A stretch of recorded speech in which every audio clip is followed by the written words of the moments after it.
नमस्कार, आप देख रहे हैं लोकमंच न्यूज और मैं हूं आपके साथ में शोभित पाठक। यूपी के देवरिया जिले में सोमवार को हुए खूनी खेल ने सभी को झकझोर कर रख दिया है। एक ही परिवार के 5 लोगों की हत्या कर दी गई। रुद्रपुर कोतवाली के फतेहपुर गांव के लेहड़ा टोला में 2 पक्षों के बीच हुए इस वारदात में कुल 6 लोगों की जान चली गई। मुख्यमंत्री योगी आदित्यनाथ ने दोषियों के खिलाफ कड़ी कार्रवाई के निर्देश दिए हैं। साथ ही वह खुद इस पूरे मामले की बारीकी से समीक्षा कर रहे हैं। अधिकारियों से लगातार इस मामले की रिपोर्ट भी ले रहे हैं। पुलिस ने घटनास्थल से 16 आरोपियों को गिरफ्तार किया है। इनमें से 12 आरोपी अभी भी फरार चल रहे हैं। पुलिस की कई टीमें लगातार दबिश देकर बाकी फरार आरोपियों की तलाश में जुटी हुई हैं। पुलिस ने कहा है कि वो जल्द ही सभी आरोपियों को गिरफ्तार कर इस पूरे मामले की पूछताछ करेगी। बता दें कि सोमवार सुबह रुद्रपुर कोतवाली के फतेहपुर गांव के लेहड़ा टोला में पूर्व जिला पंचायत सदस्य प्रेम यादव की हत्या के बाद 2 पक्षों में विवाद और बढ़ गया। देखते ही देखते पूरा मामला हत्याकांड में बदल गया। सत्यप्रकाश दुबे और पूर्व में जिला पंचायत सदस्य प्रेम यादव के बीच जमीन को लेकर पुरानी रंजिश चल रही थी। जमीनी विवाद में ही पूर्व जिला पंचायत सदस्य ही की हत्या के बाद यादव परिवार के लोगों द्वारा दुबे परिवार के 5 लोगों की हत्या कर दी गई। दुबे के परिवार में पति पत्नी 2 बेटियों और बेटे की हत्या की गई। साथ ही यादव परिवार द्वारा 8 साल के बच्चे पर भी जानलेवा हमला किया गया। बता दें कि यूपी के देवरिया कौशाम्बी बस्ती जिले में ये दिल दहलाने वाली घटना हुई। योगी सरकार सख्त रणनीति अपना रही है। मामूली घटनाओं पर भी बुलडोजर की कार्रवाई देखने को मिलती है, लेकिन बड़ी घटनाओं को रोक पाने में इलाकाई पुलिस आखिर क्यों फेल हो जाती है, ये भी बड़ा सवाल अब इस घटना के बाद गहराता हुआ नजर आ रहा है। आज इन्हीं तमाम मुद्दों पर विस्तार से बात करेंगे अपने साथी सहयोगियों से। हमारे साथ हमारे 2 साथी सहयोगी सुनील देवरिया से जुड़ गए हैं, इकबाल जो है वो अमरोहा से जुड़ गए हैं। इन दोनों के पास ही चलेंगे। शुरुआत करेंगे सुनील से। सुनील हमारे साथ देवरिया से जुड़े हुए हैं। सुनील, सबसे पहले तो मैं ये जानना चाहता हूँ कि ये पूरा प्रकरण जो है पुराना बताया जा रहा था, अचानक ऐसा क्या हुआ कि ये जो बातचीत है ये जो है खूनी रंजिश में बदल गई, इसमें हत्याएं हो गई और मामला इतना बढ़ा कि हर किसी को दिल को ये मामले ने झकझोर कर रख दिया है। क्या है पूरा मामला, सबसे पहले तो ये समझना चाहेंगे आपसे। आपको बताया चले कि पूरा मामला देवरिया जनपद के फतेहपुर रुद्रपुर थाना क्षेत्र के ग्राम फतेहपुर का है, जो अभयपुरा और लेड़ा गांव के टोले हैं। इस टोले में 12 बीघे की जमीन है। इस 12 बीघा जमीन में जो दूसरे परिवार है उनका एक भाई द्वारा पूर्व जिला पंचायत सदस्य हैं, उनको रजिस्ट्री कर दी गई थी। इसी विवाद को लेकर पिछले 14 साल से मुकदमे चल रहे थे और जिला प्रशासन द्वारा दावा किया जा रहा है कि 8 साल पूर्व ही इसका निस्तारण कर दिया गया है। लेकिन सवाल उठता है कि निस्तारण के बाद कैसे ये खूनी संघर्ष हुई और 2 लोगों की हत्या हो गई। और ये बताते हैं कि 2 अक्टूबर की सुबह प्रेमचंद्र यादव जो दुबे के परिवार से मिलने के लिए गए विवाद सुलझाने के लिए, उसी समय उनकी हत्या कर दी गई। इसके प्रतिशोध के रूप में 5 लोगों की हत्या कर दी गई, जिसमें सत्यप्रकाश दुबे, उनकी पत्नी, एक बच्चा और 2 बच्चे की हत्या मौके पे। और इसके बाद जिला पूरी तरह तौर पे अपने गिरफ्त को लेकर कार्रवाई की जा रही थी। देखिए, ये जो घटना है वो कोई मामूली घटना नहीं, बहुत बड़ी घटना है जिसने जो है कई सवालों को भी खड़ा कर दिया है। सवाल यही बनता है कि इतनी बड़ी घटना हो जाती है और घटना में जो है निर्मम लोगों की हत्या कर दी जाती है, बच्चा भी शामिल है, बच्चे पर भी एक जानलेवा हमला किया गया जिसका इलाज जारी है। ये पूरा घटनाक्रम हो जाता है। क्या किसी ने क्षेत्रीय पुलिस को क्या जानकारी नहीं दी? क्योंकि अगर इसमें क्षेत्रीय पुलिस की कार्यशैली को देखेंगे तो जो है घटना होने के बाद पहुंचती है पुलिस, के बाद तमाम तथ्यों की जांच में जुट जाती है। क्या क्षेत्रीय पुलिस को किसी ने इस बात की सूचना नहीं दी? अगर क्षेत्रीय पुलिस पहुंच जाती तो इतने बड़े घटनाक्रम से जो है लोगों को बचाया जा सकता था। सुनील, सही कहा आपने। इसको लेकर सत्यप्रकाश दुबे परिजनों द्वारा रुद्रपुर थाने में 14 बार तारीफ दी गई थी कि इस तरह का विवाद है और कभी बड़ी अनहोनी होगी, लेकिन स्थानीय थाना रुद्रपुर द्वारा कोई बड़ा संज्ञान नहीं लिया गया है। इसके बाद ये पुलिस प्रशासन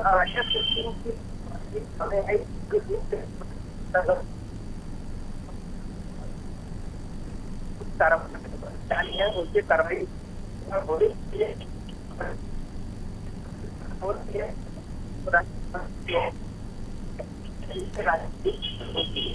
सुनील जो है, आपकी आवाज़ जो है वो ब्रेक हो रही है। इस खबर पर, इस सवाल पर भी मैं आपके पास आऊँगा। इससे पहले रुक कर लेते हैं, इकबाल हमारे साथ अमरोहा से जुड़े हुए हैं। इकबाल, आपसे जानना चाहेंगे घटनाक्रम, ये जो देवरिया में हुआ हत्याकांड, ये कोई छोटा हत्याकांड नहीं है, इसने सभी को झकझोरा है और पूरा जो इलाका है वो छावनी में तब्दील हो चुका है। क्या कुछ कहेंगे इस घटनाक्रम को लेकर, क्योंकि पुलिस महकमे पर भी जो है सवालिया निशान खड़े हो गए हैं। जो इलाके क्षेत्रीय पुलिस है, ये बात निकल कर आ रही है कि कई बार तहरीर दी गई हत्या का और मारपीट का, जो है ये भी संशय भी था कि कभी भी हो सकती है। इस पर जो है कार्रवाई नहीं हुई पुलिस की। इसको लेकर क्या कुछ कहना चाहेंगे इकबाल?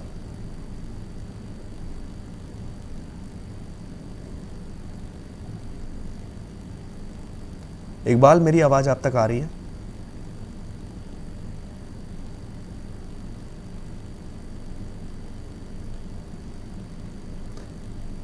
इकबाल, मेरी आवाज़ आ रही है? चलिए, इकबाल से जुड़ने की कोशिश करेंगे, संपर्क टूट गया है, फिर से कोशिश करेंगे। सुनील के पास जाना चाहूँगा। सुनील, मेरा सवाल जो था वो क्षेत्रीय पुलिस की कार्रवाई पर था। मेरा मुद्दा यही था कि किस तरीके से जो है, कई बार अगर शिकायत भी की जा रही है तो क्षेत्रीय पुलिस ने इसको गंभीरता से क्यों नहीं लिया? सुनील, सुनील मेरी आवाज़ आ रही है? सुनील, मेरी आवाज़ आ पा रही है?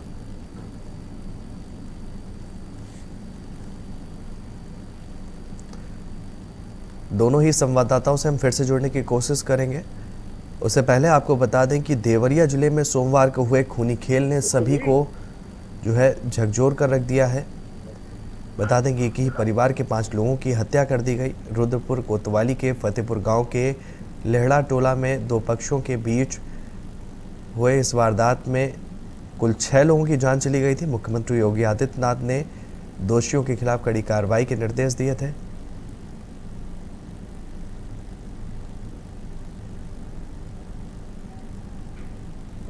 तो बता दें कि साथ ही वह खुद इस पूरे मामले की बारीकी से समीक्षा कर रहे हैं। अधिकारी भी है, लगातार क्षेत्र में बने हुए हैं। पुलिस के साथ पीएसी भी लगी हुई है। पुलिस ने घटनास्थल से 16 आरोपियों को गिरफ्तार किया है। इनमें से 12 आरोपी अभी भी फरार बताए जा रहे हैं। बता दें कि घटनाक्रम के बाद पुलिस की कई टीमें लगातार दबिश देकर बाकी फरार आरोपियों की तलाश में जुटी हुई हैं। पुलिस ने कहा है कि जल्द वे फरार आरोपियों को गिरफ्तार कर लेंगे।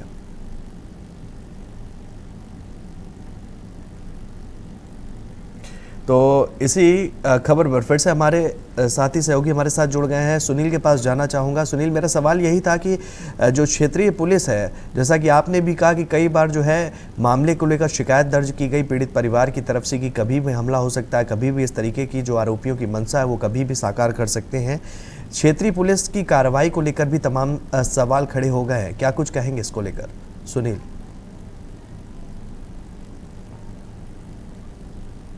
चल रहा था और पीड़ित परिवार सत्य प्रकाश दुबे द्वारा स्थानीय थाना रुद्रपुर में करीब 14 बार तहरीर देकर अपने मामले को संज्ञान में लेने के लिए अपील की गई थी, लेकिन स्थानीय थाना रुद्रपुर द्वारा इसकी संज्ञान नहीं ली गई, जिसका खामियाजा भुगतना पड़ा और 6 लोगों की निर्मम हत्या कर दी गई। वहीं न कहीं राजस्व विभाग की भी लापरवाही है कि पिछले लगातार 2 साल की विवाद हो रहा था और जिला प्रशासन द्वारा निस्तारण के लिए निस्तारण हो गया, इस तरह का दावा किया जा रहा है। लेकिन यदि निस्तारण हो गया तो किस तरह ये वारदात हुई, या कहीं न कहीं प्रशासन और राजस्व विभाग के जवाबदेही होनी चाहिए और इन पे कार्रवाई भी स्थानीय लोगों द्वारा मांग की जा रही है।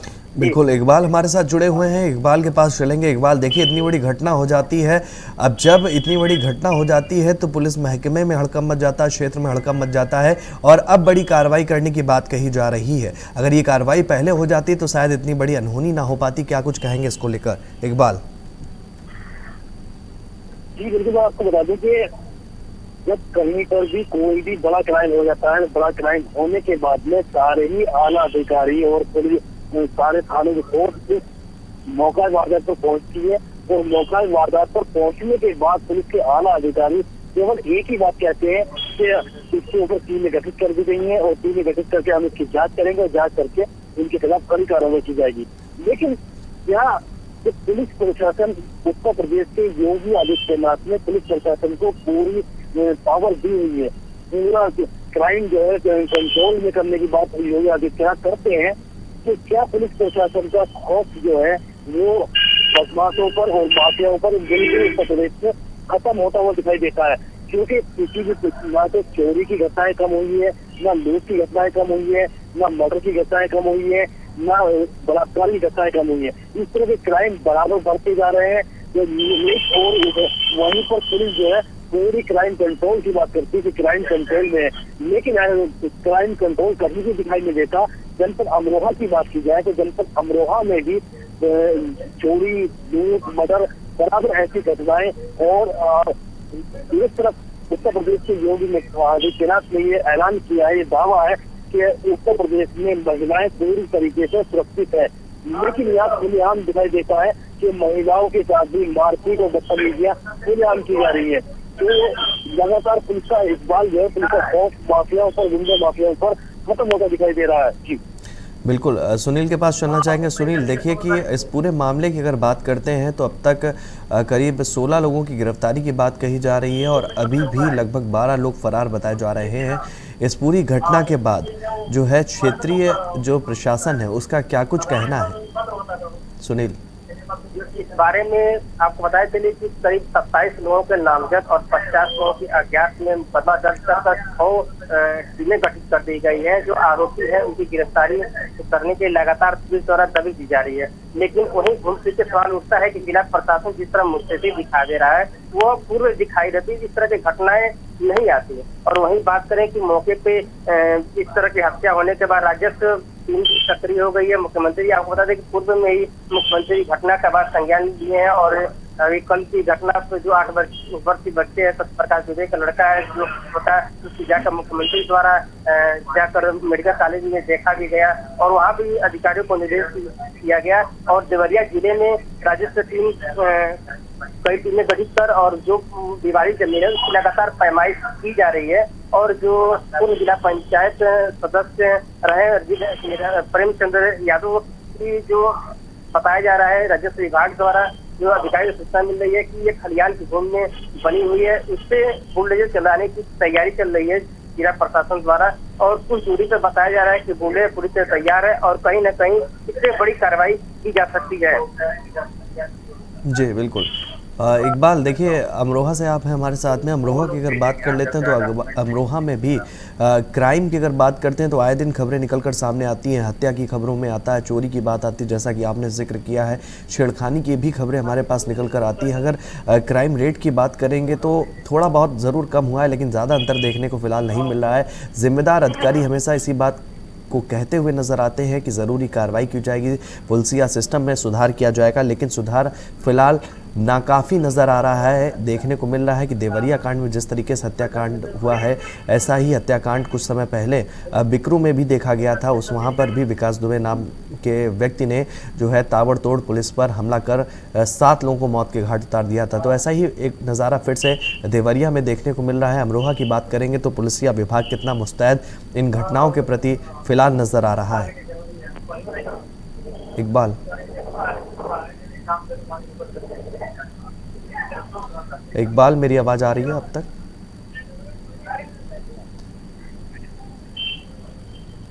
इकबाल से चलिए हम फिर से जुड़ने की कोशिश करेंगे।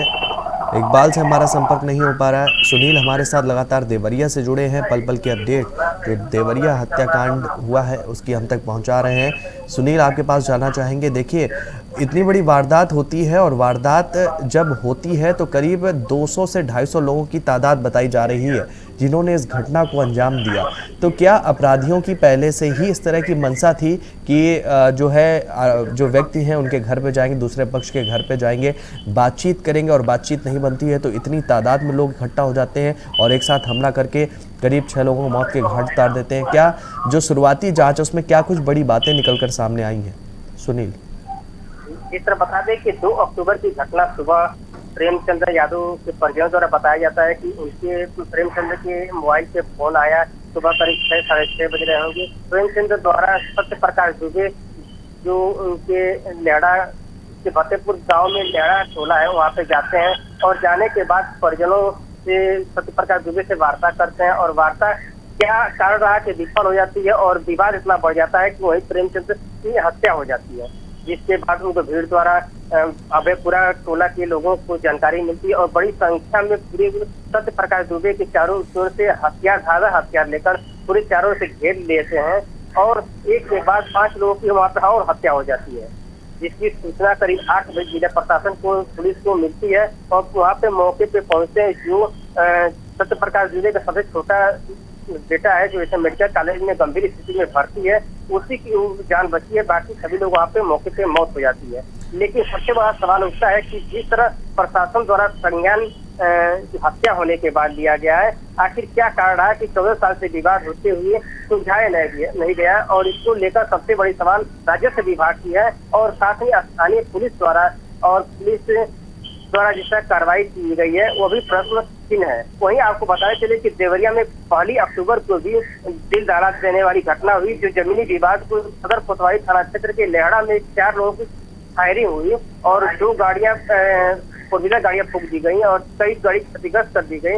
इससे पुलिस अधीक्षक शंकर शर्मा द्वारा बयान नहीं दिया गया और पुलिस मीडिया को गुमराह करके कुछ भी बोलने से मीडिया सामने इनकार कर दिया गया। वो 1 अक्टूबर को देवरिया में 4 हत्या हो सकती थी, लेकिन उससे बयान नहीं हुआ और 2 अक्टूबर को 6 लोगों की हत्या होने के बाद प्रमुख सचिव और डीजी स्पेशल और सभी मुख्यमंत्री के निर्देश के बाद पूरे जिला प्रशासन सतर्क है और इसमें पुलिस के साथ पैमाइश की जा रही है विवादित भूमि को और कहीं ना कहीं देवरिया में भूमाफिया का भी ज्यादा आतंक देखने को मिल रहा है। जी देखिए, भूमाफिया सक्रिय है, जैसा आपने जिक्र किया कि 4 लोगों की इससे पहले वारदात हो चुकी है जिनकी हत्या कर दी जाती है, 6 लोगों की इतनी दर्दनाक हत्या की जाती है इस प्रकरण में और इसके बाद अगर पुलिस कार्रवाई की बात करते हैं तो फेलियर साफ नज़र आ रहा है। इतनी बड़ी घटना हो गई और इस पूरी घटना को लेकर जो क्षेत्रीय जिम्मेदार अधिकारी हैं उन्होंने क्या कुछ बयान दिया है, कार्रवाई क्यों नहीं की गई, इतने बार शिकायत की गई, इतनी बार जो है थाने में तहरीर दी गई, इसके बाद भी पुलिस ने कोई भी कार्रवाई जो है नहीं की, क्या कुछ कहना है इन सारे मुद्दों को लेकर पुलिस की तरफ से? सुनील, अभी कल के जो बयान आया पुलिस अधीक्षक शंकर शर्मा द्वारा, उन्होंने कहा कि जो 16 अभियुक्त है उनको पकड़कर नियमानुसार कार्रवाई की जा रही है, लेकिन सवाल उठता है कि जब 6 लोगों की हत्या हो जाएगी तब 100 लोगों को जेल भेजकर एक नियमानुसार कार्रवाई कर अपनी चीज फटका रहे हैं। लेकिन सबसे बड़ा है कि 6 लोगों की जो जान गई है उसका जवाब दे कौन है? आखिर सतर्क नहीं रहती पुलिस तो इस तरह की वारदात कैसे अंजाम हो गया? बिल्कुल सवाल है और बिल्कुल सवाल ये जरूर खड़ा हो गया है और सवाल के इर्द गिर्द कई सवाल और भी उठ रहे हैं जिनका जवाब जो है पुलिस अधिकारियों से जनता और यहाँ तक कि हर कोई मांगना चाहता है कि अगर कार्रवाई हुई तो कार्रवाई की जानी चाहिए थी, तो क्यों कार्रवाई नहीं हुई? जब इतनी बड़ी घटना हो गई तब पुलिस एक्शन में आती है। तमाम ऐसे सवाल है जो आज खड़े हो रहे हैं। इकबाल के पास चलेंगे। इकबाल, मेरी आवाज़ आपके पास आ रही है? इकबाल, जी सर बताएं। हाँ, इकबाल के पास चलेंगे। इकबाल, देखिए, अमरोहा की अगर बात कर लें तो अमरोहा में भी इस तरह की जो वारदातें हैं, चोरी की वारदात है, अगर बात करते हैं छेड़खानी की बात करते हैं, हत्या की बात करते हैं, तो तमाम तरह की खबरें आए दिन हमारे सामने आती हैं। वहाँ पर अगर पुलिस कार्रवाई की बात करेंगे तो फिलहाल कितनी एक्टिव नज़र आ रही है अमरोहा की पुलिस इन सब वारदातों में अंजाम लगाने के लिए? जी बिल्कुल, मैं बताना चाहूँगा आपको कि जनपद अमरोहा की बात की जाए, क्राइम कंट्रोल की बात की जाए तो क्राइम जो है कहीं भी कंट्रोल में दिखाई नहीं देता है, क्योंकि जो बदमाश है, गुंडे बदमाश है, चोर सकते हैं, बराबर क्राइम को लगातार अंजाम दे रहे हैं। चोरी की घटनाएं भी हो रही हैं, लूटपाट की घटनाएं भी हो रही हैं, मर्डर की घटनाएं भी हो रही हैं और हर थानों में जो है एक इंस्पेक्टर मौजूद होता है और एक क्राइम इंस्पेक्टर मौजूद नियुक्ति की गई है ताकि क्राइम इंस्पेक्टर वो केवल क्राइम को कंट्रोल कर सके और जो इंस्पेक्टर होता है वो और बाकी सारी चीजों को कंट्रोल कर सके। लेकिन इस सब के बावजूद भी क्राइम के ऊपर कोई भी अंकुश कहीं पर भी दिखाई नहीं देता है। हालांकि पुलिस जो है पैदल मार्च भी करती है, गश्त भी करती है और गुंडे माफियाओं के ऊपर कार्रवाई भी करती है, लेकिन फिर भी लगातार क्राइम जो है वो कहीं भी कंट्रोल में दिखाई नहीं देता। क्राइम बराबर होता हुआ दिखाई दे रहा है। चलिए फिलहाल इस खबर पर जुड़ने के लिए आप दोनों का ही बहुत बहुत धन्यवाद। तो देवरिया से हमारे साथ सुनील जुड़े हुए थे, इकबाल हमारे साथ अमरोहा से जुड़े हुए थे। जैसा कि जानकारी मिल रही है इस पूरे घटनाक्रम में फिलहाल पुलिस की ताबड़तोड़ कार्रवाई जो है वो शुरू हो चुकी है। खुद जो है सूबे के मुखिया योगी आदित्यनाथ इस पूरे प्रकरण पर अपनी नज़र बनाए हुए हैं। अधिकारियों को कार्रवाई करने के लिए निर्देशित किया गया है। 12 जो आरोपी हैं फरार चल रहे हैं, उनको पकड़ने के लिए अलग अलग टीमें गठित कर दी गई हैं और ये टीमें जो है दबिश दे रही हैं और पुलिस अधिकारियों का कहना है कि जल्द ही अन्य आरोपियों को गिरफ्तार कर लिया जाएगा। लेकिन सवाल यही उठता है कि ऐसी घटनाओं पर आखिर अंकुश कब लगेगा, जब पुलिसिया प्रशासन इतना सख्त है और तमाम तरह के जो कदम उठाने की बात कही जाती है कि यूपी पुलिस जो है पहले से बेहतर हो चुकी है। सूबे में या कह सकते हैं जिले में, जो उत्तर प्रदेश के अलग अलग जो जिले हैं उनमें अब कानून का डर लोगों में, बदमाशों में साफ देखा जा सकता है। इस तरह के जो है तमाम दावे किए जाते हैं। फिलहाल उन दावों पर प्रश्न चिन्ह लगाता हुआ ये हत्याकांड देवरिया का नजर आ रहा है और इस पर फिलहाल जो जिम्मेदार अधिकारी हैं, जो पुलिस प्रशासन है, वो जो क्षेत्रीय पुलिसिया विभाग है, वो कुछ भी बोलने से साफ बचता हुआ नजर आ रहा है। तो हमारे साथ इस कार्यक्रम में इतना ही। देश और दुनिया से जुड़ी हुई तमाम खबरों के लिए आप बने रहिए लोकमंच के साथ। नमस्कार।